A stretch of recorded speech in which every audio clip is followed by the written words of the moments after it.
दोस्तों नमस्कार। आपका स्वागत है हमारे YouTube चैनल रिलैक्स माइंड में। तो आज की हमारी यह वीडियो कहती है, यह 7 बातें किसी को मत बताना दोस्तों। धीरे बोलो कोई सुन ना ले। यह बात हम सबके कानों में पड़ी होगी और हमारे मुंह से भी कहीं बाहर निकली होगी। लेकिन सोचने की बात यह है कि यह वाक्य कब कब हमारे मुंह से निकलता है और कब कब हमारे कानों में पड़ता है, क्योंकि ऐसे काफ़ी गुप्त राज होते हैं जो हम दूसरों के कानों में पड़ने नहीं देना चाहते, और अक्सर परिवार में अशांति का कारण हम स्वयं ही होते हैं। हम इस बात को देख पाएं या भले ना देख पाएं, पर यह असली सच है, क्योंकि जाने अनजाने में मूर्खतावश हम खुद ही अपनी वह बातें दूसरों को बता देते हैं जो हमें कभी नहीं बतानी चाहिए। और वही बातें जो जाने अनजाने में हमने किसी दूसरे के सामने बता दी थी, वही हमारे दुख का कारण बन जाता है, वही हमारे झगड़े का कारण बन जाता है, और फिर हम पछतावे के अलावा कुछ नहीं कर पाते। बाद में हमें पछतावा होता है कि मुझे यह बात किसी को बतानी नहीं चाहिए थी, मेरी ही गलती हुई कि मैंने जाने अनजाने में यह बात सभी को बता दी।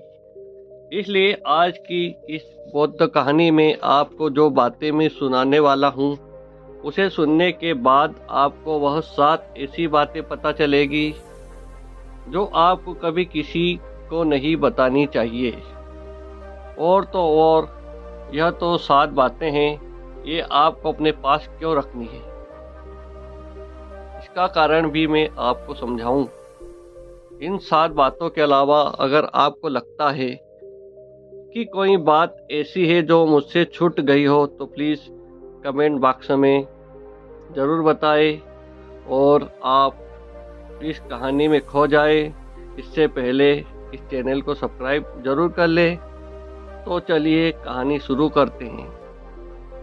एक समय की बात है, नगर में रामू नाम का एक युवक रहता था।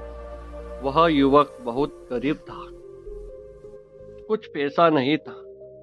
उसके पास 2 वक्त की दाल रोटी भी बड़ी मुश्किल से उसे नसीब होती थी। किसी काम की तलाश में दिन रात खोज करने पर उसे कोई काम नहीं मिल रहा था। फिर एक दिन उसने अपनी पत्नी के सामने अपनी सारी समस्याएं बता दी।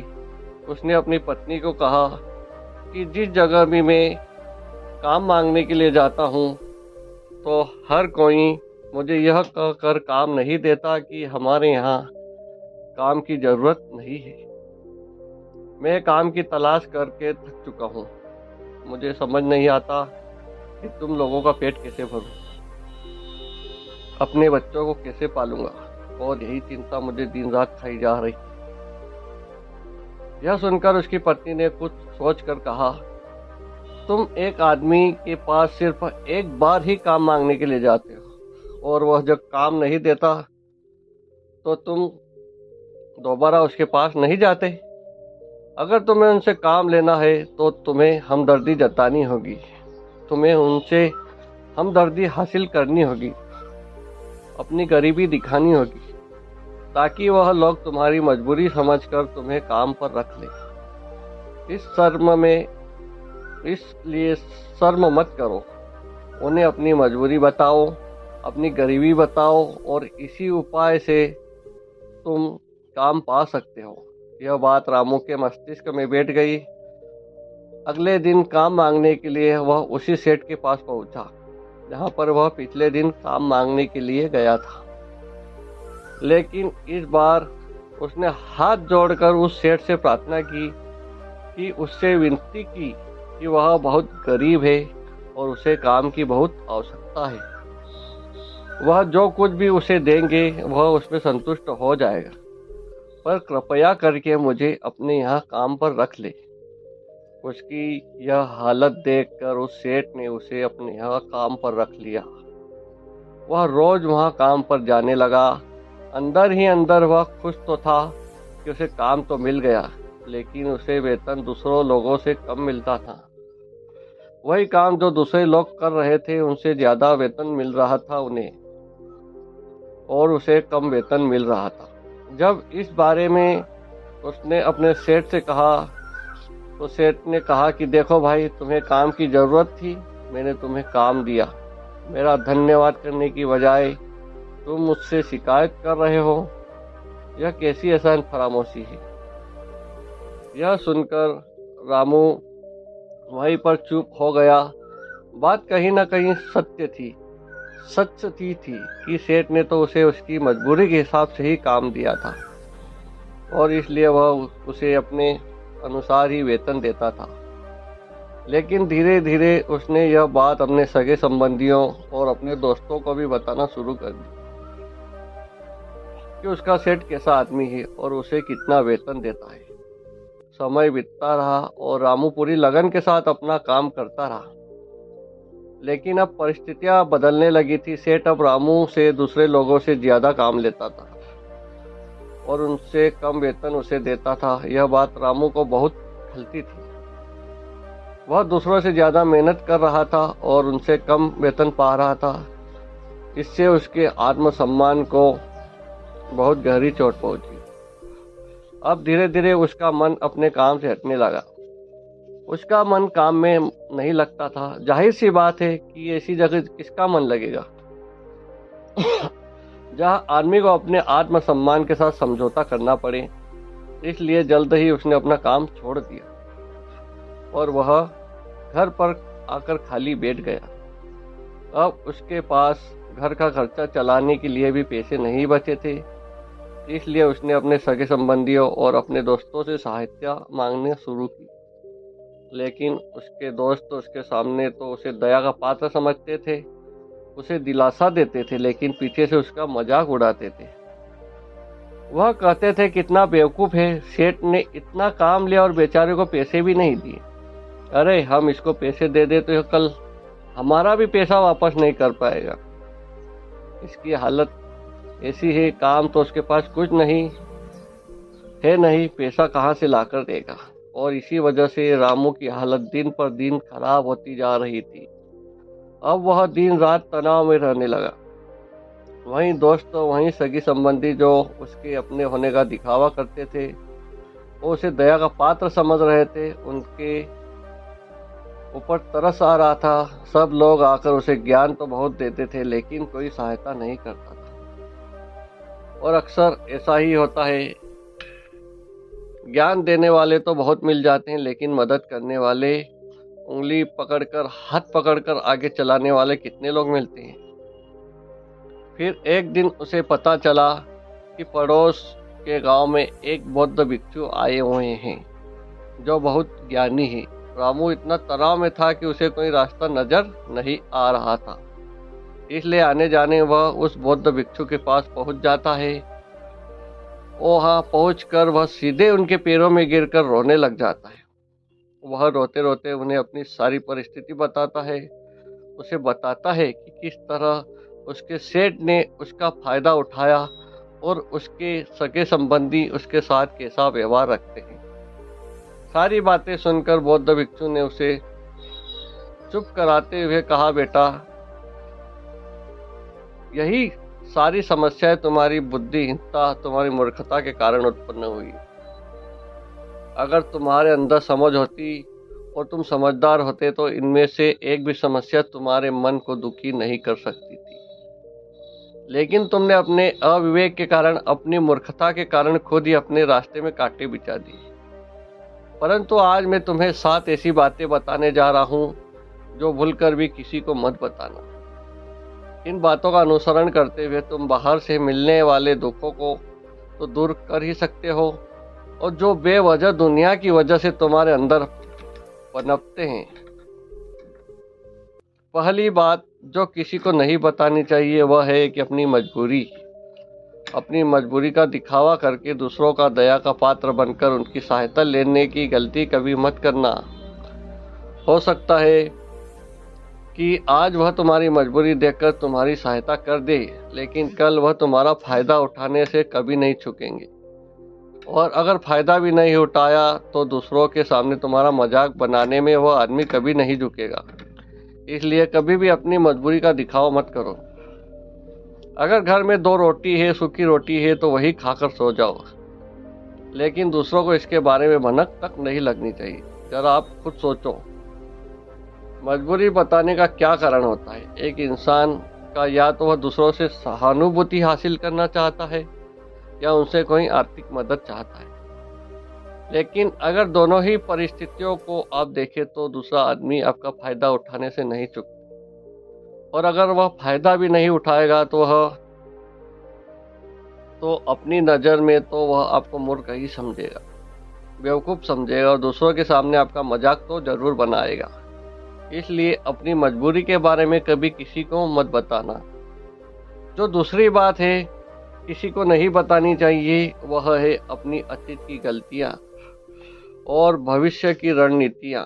जरा सोचो कि अगर हम अपने अतीत की गलतियां किसी दूसरे को बताते हैं तो उसका क्या प्रभाव होगा? वह गलतियां तो ठीक नहीं की जा सकती, जाहिर है, तो उन्हें बताने का क्या कारण रह जाता है? आप अपने अंधेरे पक्षों को दुनिया के सामने बता रहे हो, खुद अपनी गलतियां दूसरों के सामने बता रहे हो। इससे उस आदमी की नज़र में आपका चरित्र कमज़ोर हो जाएगा और वह भविष्य में आपको उसी नज़रिए से देखेगा। इसलिए किसी भी आदमी की नज़र में अपना चरित्र गठित मत होने दो, और ज़रा सोचो कि आप व्यर्थ में ही अपने भविष्य की रणनीतियाँ दूसरों के सामने बता रहे हो। जो लोग आपके काम का हिस्सा ही नहीं है, उनके सामने अपने भविष्य की रणनीतियाँ अपनी डींगे हाँकने का क्या फ़ायदा? वह लोग आपकी सहायता तो नहीं करेंगे, लेकिन आपकी भविष्य की रणनीतियों में बाधा जरूर बन सकते हैं। आप खुद अपनी विवेक का इस्तेमाल करिए और सोचिए कि आपके साथ भी ऐसा हुआ है कि आपने अपनी भविष्य की रणनीति किसी को बताई हो और वह कामयाब ही नहीं हुआ होगा। जरा गौर से सोचिए। तीसरी बात जो किसी को नहीं बतानी चाहिए वह है कि अपने घरों की बातें, जो भी हमारे घर के अंदर हमारी परिवार के साथ होती है, हमारे माँ बाप के साथ, हमारी पत्नी के साथ, हमारे बच्चों के साथ, वह बातें परिवार तक ही सीमित रखनी चाहिए। अगर आप इन बातों का दूसरों के सामने ढिंढोरा पीटते हैं तो दूसरों को आपके घर में घुसने का एक मौका मिलता है और वह इसका फायदा उठाने का कभी नहीं चूकते। वे आपके परिवार के सदस्यों को आपसे दूर ले जाने की कोशिश करेंगे। अक्सर ऐसा होता है, हम समाज में देखते हैं कि हम अपने घर में झगड़ों को कम करने के लिए उन झगड़ों को अपने पड़ोसियों और दूसरे सगे संबंधियों को बताते हैं,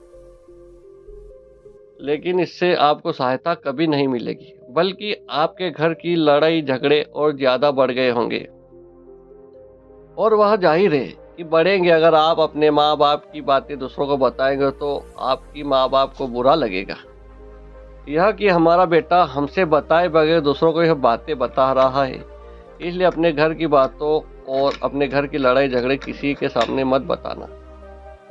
अगली बात जो मैं आपको बताने जा रहा हूँ किसी को नहीं बतानी चाहिए, पर सुनने में पर बहुत अजीब लग सकती है, और वह है कि आप अपनी आमदनी किसी को मत बताना।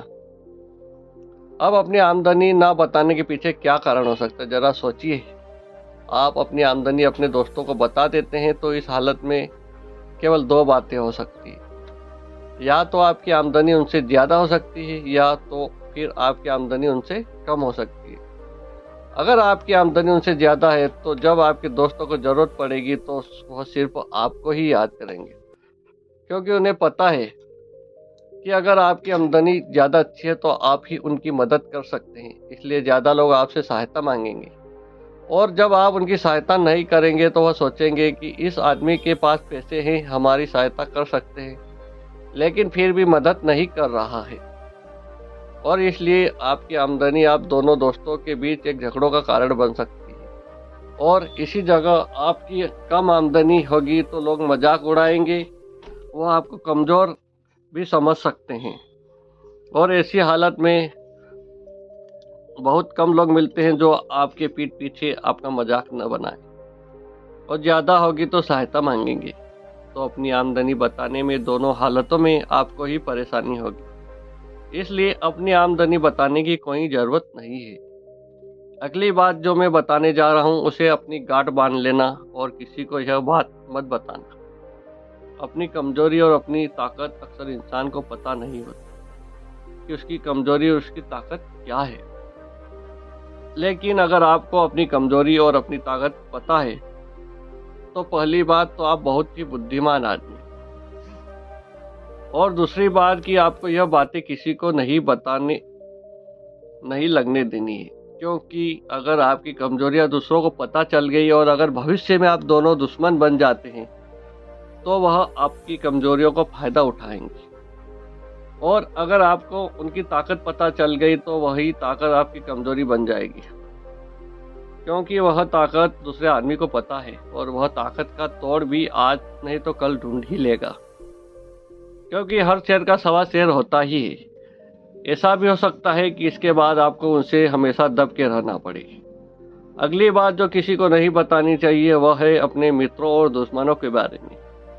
अपने मित्रों के साथ बात करना और उनके साथ अपने दोस्तों और दुश्मन के बारे में आपके अनुभव और विचारों को बताना अच्छा हो सकता है, लेकिन ध्यान और सावधानी से अगर आप अपने मित्रों के बारे में दूसरों को बताते हैं तो वे आपके मित्रों के साथ खिचड़ी पका सकते हैं और आपको धोखा दे सकते हैं। आपके गहरे मित्रों को आपसे दूर करने का प्रयास कर सकते हैं। आमतौर पर सामान्य लोग ऐसा नहीं करते, लेकिन आपके दुश्मन ऐसा करने की कोशिश कर सकते हैं। वे आपके गहरे मित्रों को आपसे दूर करने की कोशिश कर सकते हैं। दूसरी ओर आपके शत्रु के बारे में भी किसी को नहीं बताना चाहिए, क्योंकि आज का मित्र कल आपका दुश्मन बन सकता है और वह आपके दुश्मन के साथ मिलकर आपको हानि पहुंचा सकता है और धोखा दे सकता है। इसलिए अपने सबसे अच्छे दोस्तों के बारे में भी, अपने दुश्मन के बारे में भी कभी बात नहीं करनी चाहिए। अंत में बात यह कहना चाहता हूं कि जब आप दान करते हैं तो उसके बारे में भी किसी को मत बताएं, नहीं तो दान करना व्यर्थ हो जाता है, बेकार हो जाता है। तो आप यह बता रहे होते हैं कि आप कितने बड़े दानी पुरुष है, और यह आपके अंदर एक अहंकार पैदा करेगा। इसलिए दान जितना गुप्त रूप से किया जाए उतना ही अच्छा होता है, उतना ही फलदायी होता है। ऐसा कहा जाता है कि जब आपका बायां हाथ दान कर रहा होता तो दाएं को भी नहीं पता चले कि बायां हाथ दान कर रहा है।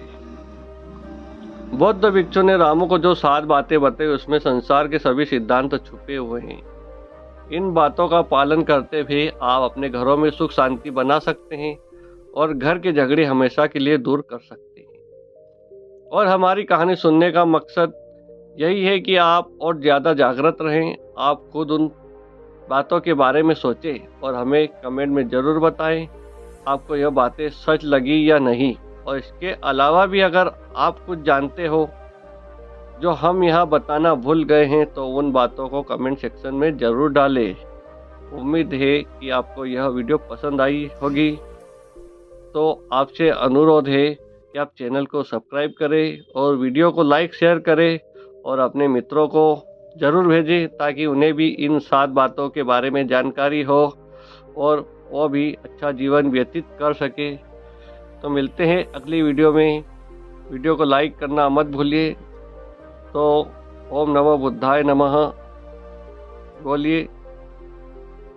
धन्यवाद।